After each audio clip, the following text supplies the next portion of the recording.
Hey guys, how's it going? I'm Teacup, Italy, favorite lo-fi music YouTuber, and welcome to another music review. Happy Valentine's Day if you're watching this on Valentine's Day. It might not even be up for Valentine's Day because I'm terrible at this. But today, we're talking about a band that is the apple of my eye, just one I've been in love with.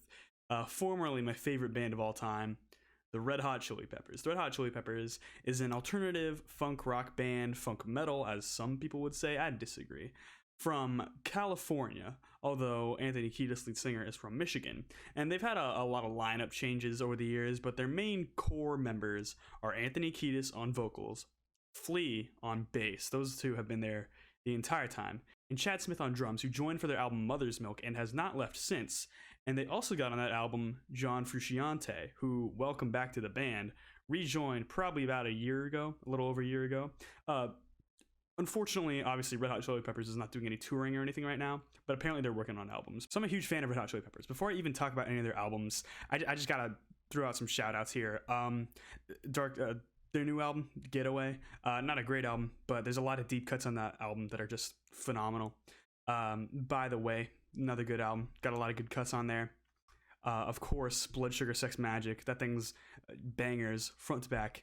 And my personal favorite would be Californication. I know it's kind of the normie pick, but there's a good reason for that. It's probably the least cringy of their sort of like rap leaning career, but it's one of the most consistent. I mean, you got tracks like Porcelain on there that are just gorgeous, and you got like Get On Top, which actually influences a lot on this album. But today we're actually talking about Stadium Arcadium. Now, Stadium Arcadium is one of the first CDs I've ever gotten. I don't know if I've shown it to you guys. I might have been lending it to a friend by the time I had that little CD showing. But this album, actually, someone on YouTube said was their best album. Here's the thing: it is not their best album. It's not quite there. There are definitely a couple off tracks on here, and we're gonna get into that. But this album's very interesting to me because it's a double album, and it's not just a normal double album. It is 28 songs long. It's 2 hours and 2 minutes about in length. So this thing is a monolith in length, and basically, just right off the bat, its weakest part is how many songs are on here. I mean, you do get repeating ideas a few times, and some of them are great, obviously. In fact, most of the things that repeat on here are phenomenal, and the Chili Peppers, they realize how good their ideas are, and that they can repeat them a couple times and just be fine with it. Like, I mean, obviously, you hear Can't Stop off of By the Way, and here you got Tell Me Baby, which is kind of similar. It's a hard-hitting, funky riff from the 2000s era Chili Peppers, and it's kind of a similar thing. Of course, there are a little bit of stylistic deviations here. Like, they take influence from Krautrock on one track. I mean, it's really hard to pick out, but that's what they say in their interviews. There's actually a whole series of videos about them explaining almost every song on this album, and I think you could find them on YouTube, but I found them on the Genius page. They're super helpful. They're really nice in adding some perspective. They don't always give the meaning of the song, and you got Flea being kind of hippy dippy the whole time, and he's like, wow, that's such a beautiful love song, and in my interpretation, some of them aren't even love songs that he calls a love song, but it's fun watching that, and they're so nice guys. I just love watching them talk about music. They're just great.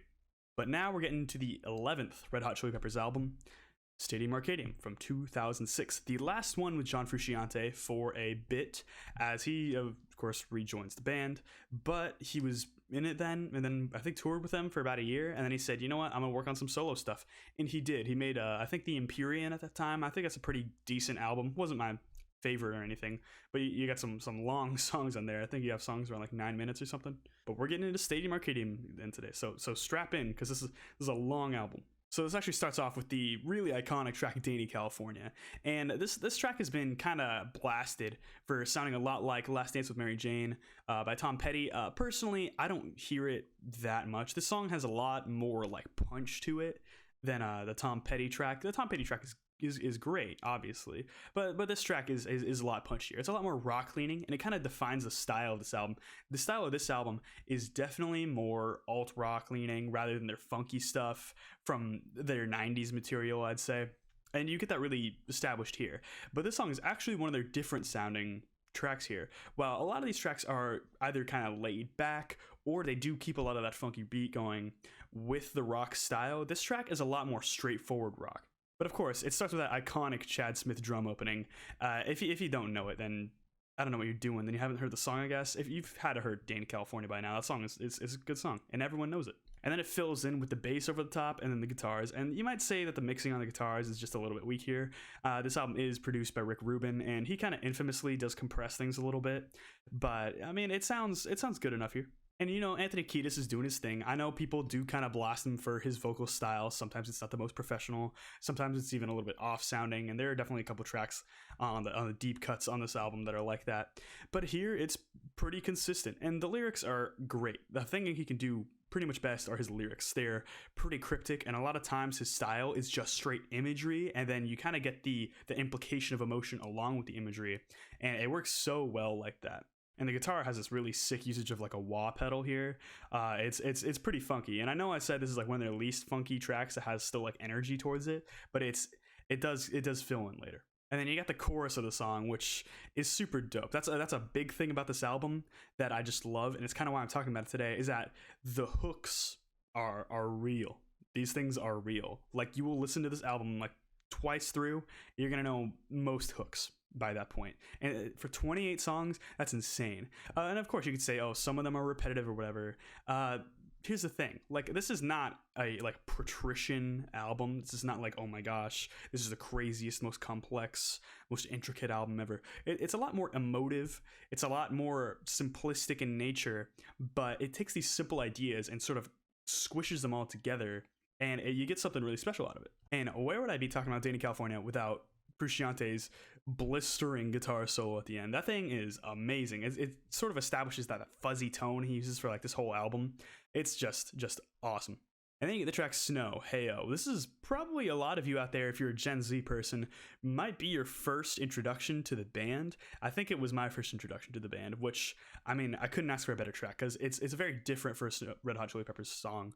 But I just adore it. I think the message behind it is really beautiful, where it's like starting clean. A lot of this album is kind of about starting clean and kind of battling with like older demons for Kiedis in the band. And the metaphor of snow works perfectly well. And that guitar riff is phenomenal. It's not like Frusciante's typical stuff where he's like jangly and just adding like minor alterations, but it's just that really nice light sound, and then it all fills in with everything. It's really special. Actually saw them do the song live, and the lights were just descending. I might have a photo up of what the lights looked like, but they were incredible. If you guys ever have the chance at any point in your life, see the Red Hot Chili Peppers live. They are truly a force to be reckoned with live. Like, it's so great. If there's any complaint I have about Snow, it does repeat a little bit too many times. I think it just kind of doesn't progress the whole way through as like it could, but it's such a beautiful song that I really can't complain that much. And now, after 2 songs, we're already kind of in the deep cuts on the album, and of course you're still going to see singles just sort of pop out here and there, but you actually get some pretty sick deep cuts. So we're in the deep cuts already with the track Charlie. So right off the bat, you get a really infectious bass and guitar groove, and that's another thing with all these tracks here. Chili Peppers knows how to just hook you with everything. They will not leave your head, which is kind of, I guess, the idea behind their funk style. But even though they're like such a wild style in comparison to like most alt rock bands out there, they're so hard to forget. And the lyrics here are pretty cryptic, and they're kind of about a creative process and actually thinking of lyrics, which is kind of funny, which is interesting because they're all so weird and stream of consciousness, and it's almost like totally different ideas altogether. It's just like bouncing words off the wall and they land in the song. And the guitar lines on here are really good. I love them. Frusciante's really just sending it home here. And I'd say it's a bit repetitive overall, but it's a very fun song, and it still retains that sort of semi-chill energy that this album really has a lot of strength in. And it's a lot of their best songs on here have that sort of not quite bombastic energy, but it's just enough to just keep punching along. In contrast to that, we actually get the song Stadium Arcadium, which I would say is another step, maybe 2 down the ladder of sort of like high impact Red Hot Chili Peppers. Stadium Arcadium is a very interesting song, and actually a very interesting track to name the album after, because it's probably not the style that represents the album the best, but it is a fantastic song, I gotta admit. These lyrics are very hooky, and just the way they start, talking about St. Petersburg, it's just gets this really like mystical image going on in your head. And the way this whole thing is played with that reverbial guitar and like the drums just going all around, it just has a really interesting effect on you. And the words are so bizarre. They're like just slightly alien. It's like they're speaking English, but not quite English. It's like an accent that doesn't quite exist in a way. Like just with the words stadium Arcadium. Like yeah, you know stadium and you know arcade, but what the heck is a stadium Arcadium? It's like just out of reach with the ideas behind the song. It's so weird in a way, but it's the feeling is like so perfect and chill. And I feel like it's a feeling that they really try and hit hard on the Getaway, but they already mastered it here. And these lyrics here are amazing. They're so flowery and poetic. They can't help but just get you in that like serene feeling. Which when you think of Red Hot Chili Peppers, do you think serene? No, I think of bombastic and sexual and borderline violent in tracks like Give It Away. But they do it. They do it just fine. In fact, they excel. Unfortunately, the next track is Hump to Bump. Hump to Bump, I hate that title, is a great song. And I know some of you out there are like, Duke, what are you saying? And I'm going to say, bar the chorus. And by the chorus, I mean the first chorus. This also establishes another trend on the album where there are two choruses, one after the other. And it's not really like chorus post-chorus because it's like not much shorter. It's just like chorus and then like a totally different chorus. And it's a shame because almost everything else in the song is good, but the chorus is literally just hump to bump and then like weird scatting over the top. And if you're okay with Kiedis' scatting, then I guess you'll really enjoy this track.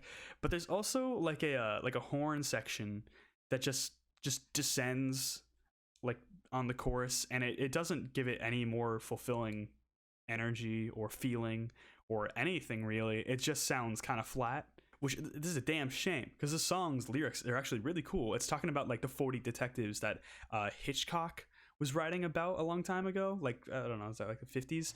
It's super cool material to pull from, but then it's just this chorus that means literally nothing, and it's a real shame because the song could have been great. Also, people make fun of the song because apparently it's a lot like a track off, I want to say their second or third album. The song is American Ghost Dance, which the beat is definitely reminiscent, but here it's a little more high impact, probably just because of better production values, honestly. And next, we actually get another song that's kind of hard to swallow. This track is She's Only 18. Now, if you listen to the song, probably like I did for such a long time, where you're just listening in like a car or not fully grasping it, you're probably like, oh, this is probably a song about like not wanting to be something. It's a little bit scandalous. It's a little crazy, but it's actually about Anthony Kiedis dating an 18-year-old when he was 41. And that was actually probably his longest running relationship, as people would think of, because he actually has a son with this woman. This woman's Heather. I don't remember her last name, but a lot of the songs on this album are about her, and it's kind of weird because the song does not paint a good image of her, which is even weirder after realizing more and more context about this album. But it's showing him as like a drug addict during the relationship. It's showing them as like not being healthy with each other. It's showing like a massive cultural divide between the two because of just such a big age gap. It's definitely a harder pill to swallow.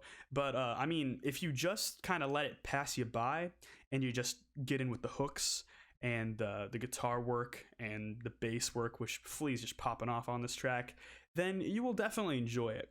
But don't think about it too hard. Next, you got the song called Slow Cheetah, which before I got the actual meaning of, I thought that was like a drug reference because it's just sounds like a weird animal thing. I'm like, oh, it's probably coke or something because Kiedis did a lot of coke. But apparently it's not. The cheetah is actually your brain, and I think this is like commentary on like the 21st century, which is not the only track on this album to do that. But it's about like your brain running at like Mach speed, and you're supposed to like slow it down to truly appreciate things. It's not Lateralis by any means, but it's a cute little metaphor. But it does start off with some acoustic guitar, which is nice. It's a really cool change of pace, and then it fills in with everything else. And it's a nice emotive track. It is not close to their darkest track here, but it's a nice little piece. And the backing of this track with Frusciante's vocals and the guitar work is just incredible. It's another example of John kind of carrying another song. Next, we get one of the best tracks on the album, Torture Me, which actually starts off with a relatively simplistic but very punchy bass riff.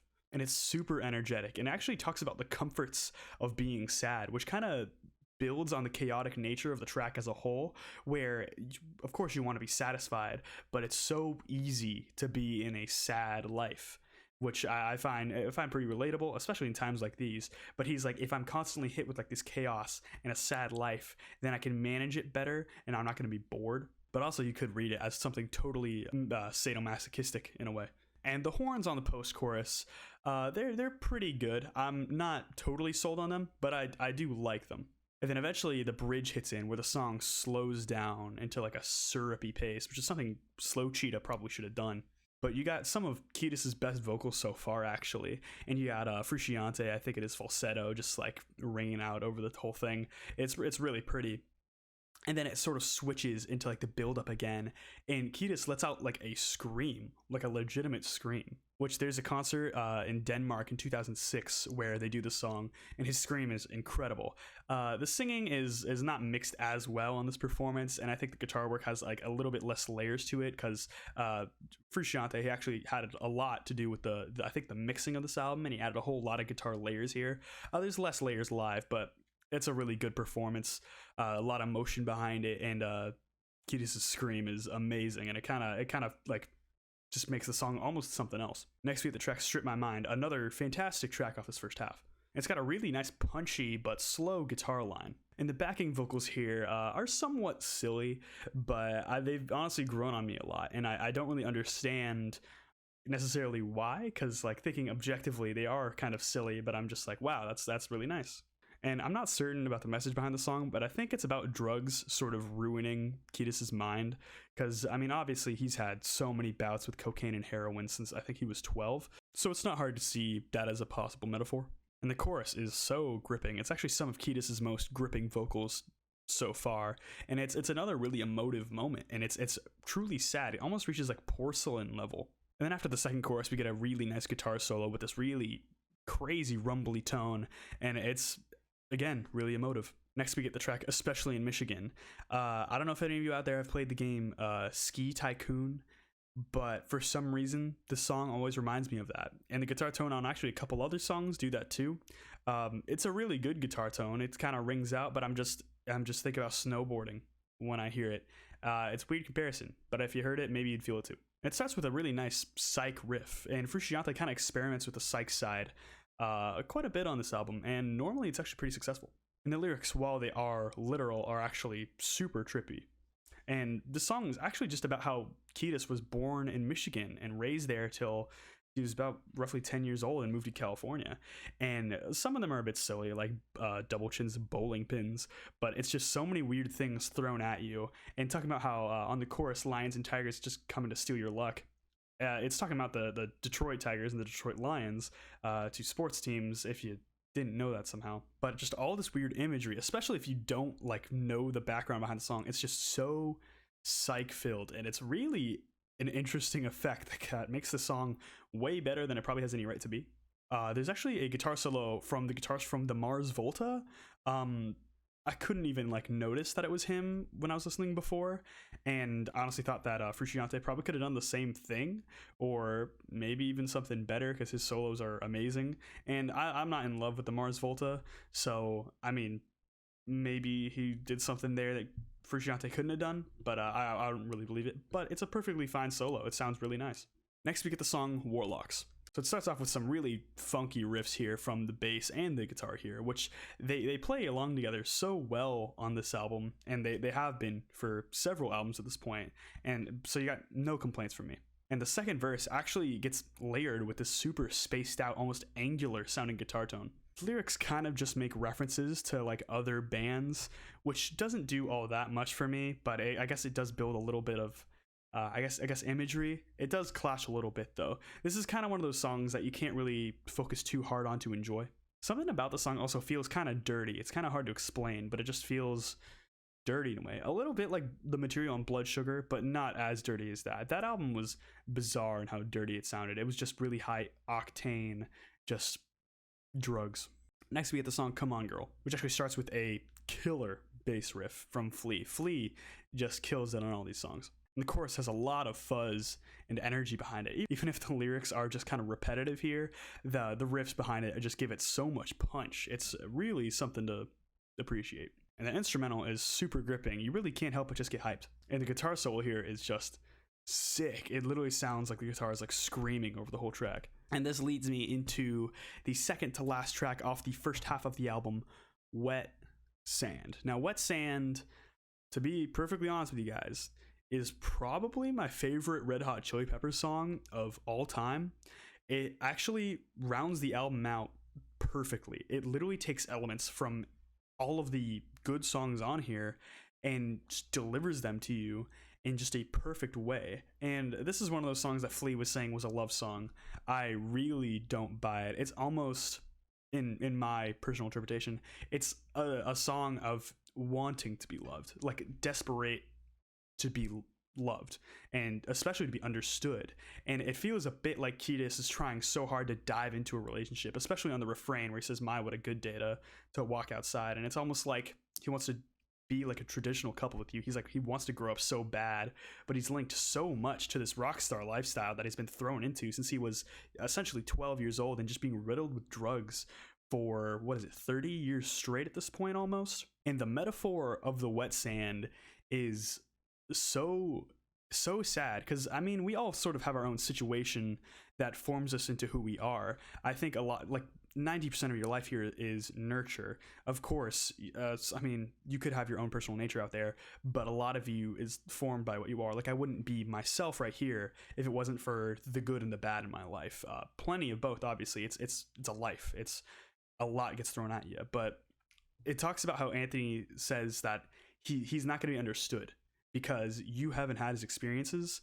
And he talks about like the wet sand is basically because like you leave an imprint, and it's almost like he's the wet sand almost.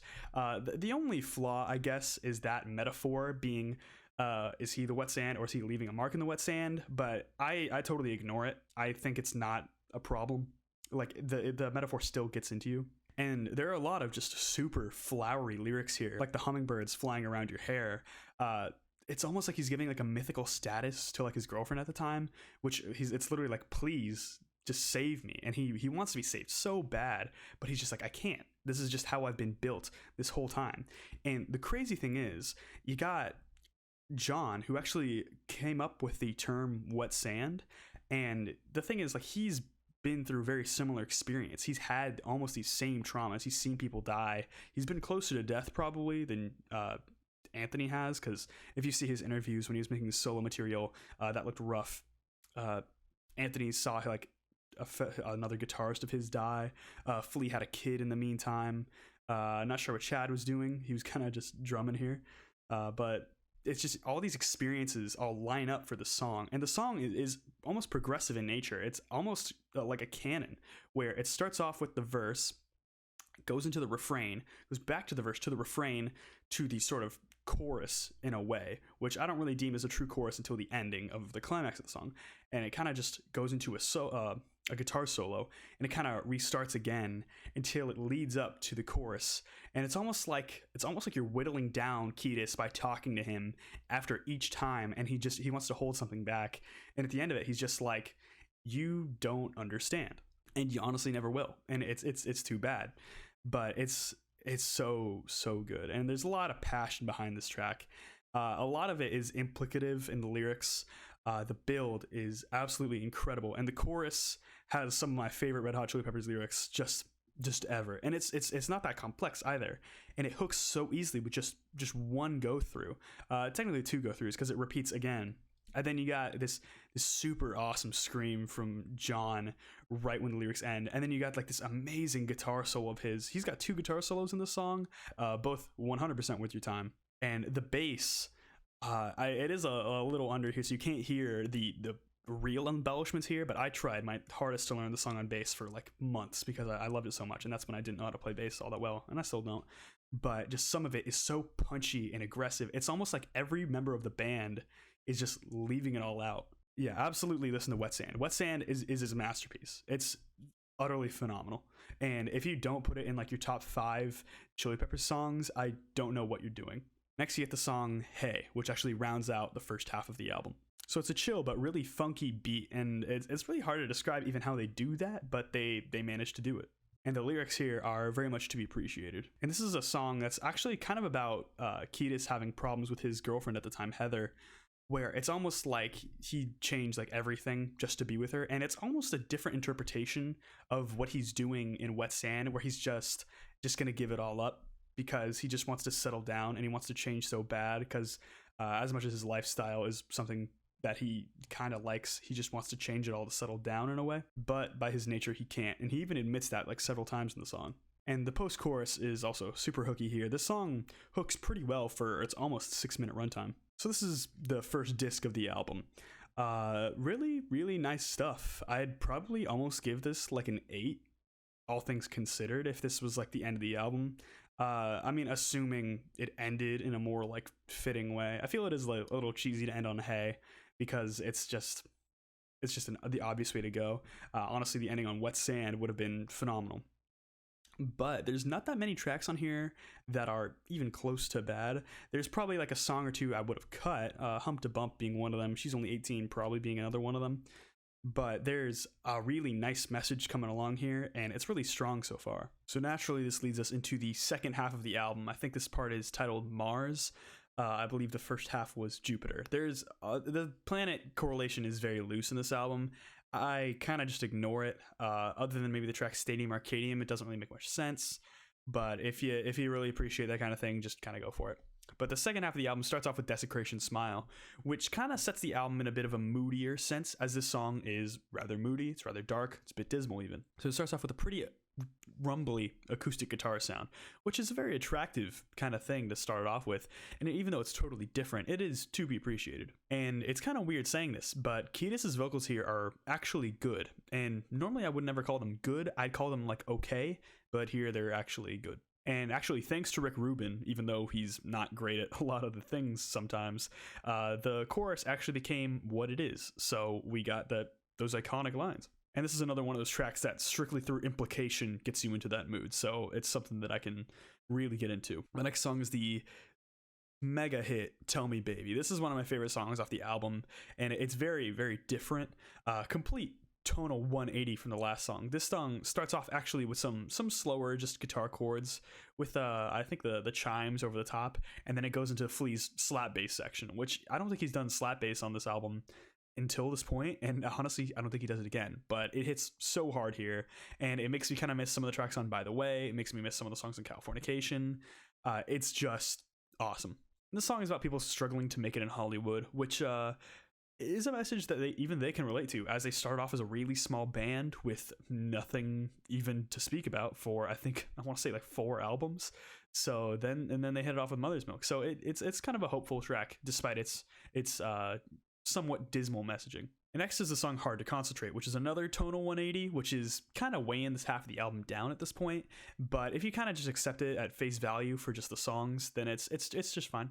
This song is very different. It's got a much more laid-back percussive style. I don't even think the normal drum kit is used here, or maybe he's using like softer sticks or something like that. Chad Smith, that is. But the song is actually about Flea getting married to, I think, his then girlfriend, and for a while it works okay, and the lyrics are kind of cryptic, which it's all totally fine and good until, let's say, the ending, where the lyrics take a shift that's just kind of weird. It then becomes kind of stream of consciousness, not exactly all that consistent, not nearly as hooky as before, just kind of weird, kind of random, but not a terrible song by any means. Unfortunately, the next song, 21st Century, I have some issues with, and I'm not gonna lie, the mix here is whack. When the drums get into it and you hear that first snare hit, it's deafening, and then the rest of it is just at a normal volume, so it's kind of just to like, I think, artificially add some energy, but it just doesn't work very well. And the bass has this really weird tone on it. It's not quite wah, but it's just this weird percussiveness, and it doesn't really work unless it's on like the higher notes, which is used on the chorus. And the chorus here is actually pretty good, but the verses are not. The lyrics are cryptic in a bizarre way. None of it kind of comes together quite right. The instrumentation is lacking on almost every regard, and it's just completely unappealing. And this is kind of showing the biggest weaknesses of the whole album. It shows that a lot of these songs rely on the chorus rather than much of the rest of it. And of course, that's not true for all of these. A lot of them have perfectly fine lyrics on the verses, or even sometimes they're better than the chorus.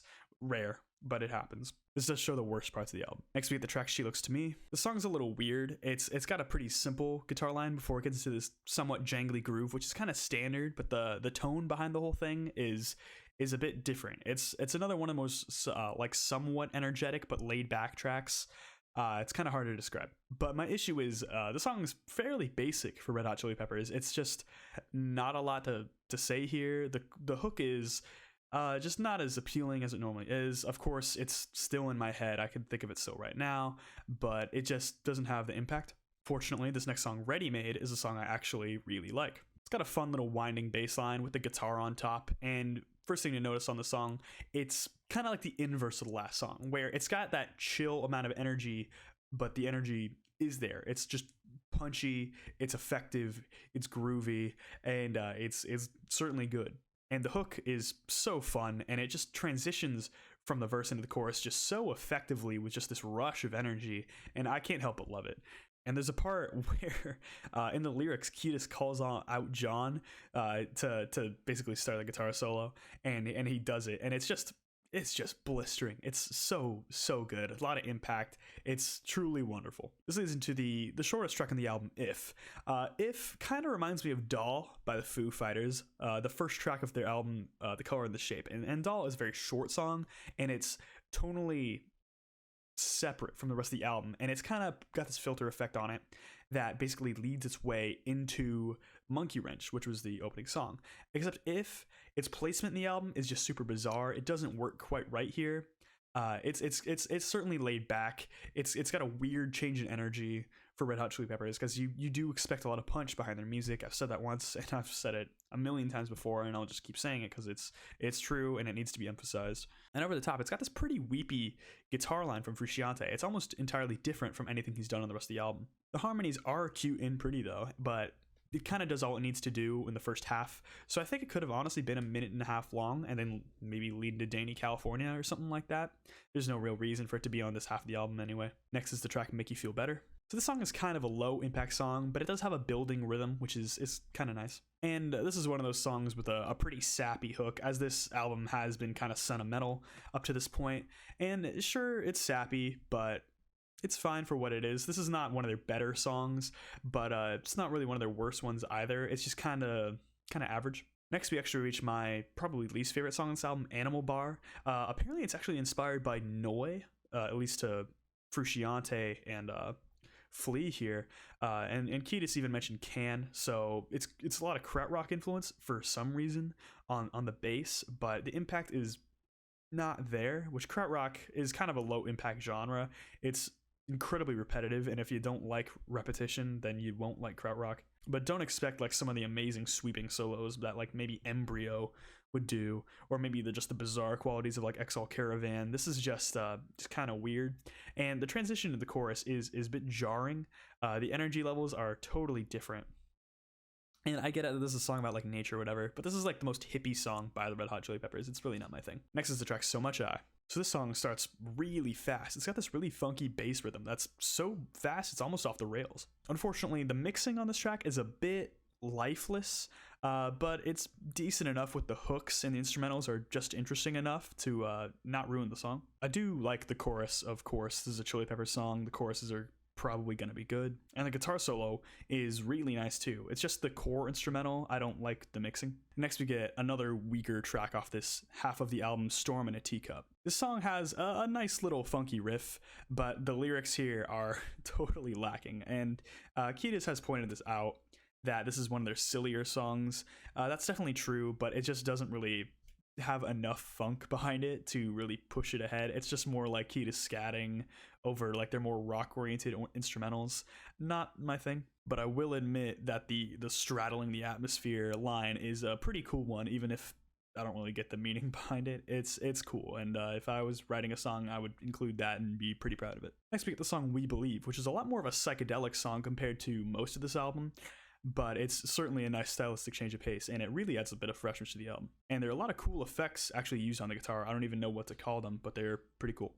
And the way that this is all layered here, where it has like two different Cheetahs singing over each other with like a different chorus, is pretty cool. And then there's actually a children's choir, which, I mean, normally a children's choir probably wouldn't be your thing in any musical thing. I've been to children's choir shows. They're cute at best, but here you just got them singing the chorus and it sounds fine, and it is kind of emphasizing the message about like believing in things on the song, which is kind of lost in translation a little bit, but it's perfectly serviceable. Next, we get the longest song here, the 6-minute long Turn It Again. This is probably Frusciante's shining moment on the whole album, as he layers like several different guitar parts on top of each other, and they don't sound angular at all. They're not awkward even the slightest. Like, some of the rhythms are more bouncy and some of them are just rhythm, and some of it is just him just with that fuzzy tone just going crazy. A really, really well done song by him. The rhythm is pretty funky. It's kind of reminiscent of Charlie. And then actually towards the end of the song, you got like several different solos by Frusciante just over each other. And it's kind of incredible. And it's definitely one of the best parts of the album. And it could have ended here actually, but we actually get one more song. The track Death of a Martian, about Flea's dog, Martian, who passed away, who was apparently a big morale booster to the band. This is a kind of generic-ish song, but I get the feeling that they try to go way broader than they have before, but personally I don't really get that here. It just kind of feels like they're trying to be big. The song actually kind of ends with like this sort of spoken word part by Cheetah, which is just him saying all these random things. It doesn't seem like it's got too much rhyme or reason behind them. I guess they kind of just is poetry about Martian, which does sound kind of high impact due to just Cheetah's voice being actually really good on spoken word when he's not like trying to like rap, which is kind of weird because that was like their style for so long. So it like almost works, but this is not one of their best songs by any stretch. Unfortunately, I don't think it's like the best way to end the album, doing spoken word about a dog who passed away. But it's serviceable for a double album. It feels a little lackluster to end on this, but it's okay, I guess. So this half of the album, a lot more weaker tracks. I would give this one probably like a lower 7 out of 10, maybe even like a 6. Not quite sure, but there definitely are the stronger moments here. A couple of the strongest tracks on the whole album show up on this half. So as a whole, what do I think of the album? Chad Smith, I haven't even mentioned him that much, but his drumming on like almost every single song is really incredible. He just adds the rolls in just the right places. His usage of every different cymbal is really, really nice. There's even a point like live, I think, where he does Torture Me. He almost has like a Phil Collins-ish fill, which is super, super nice. And of course, you got Frusciante just killing it on the guitar.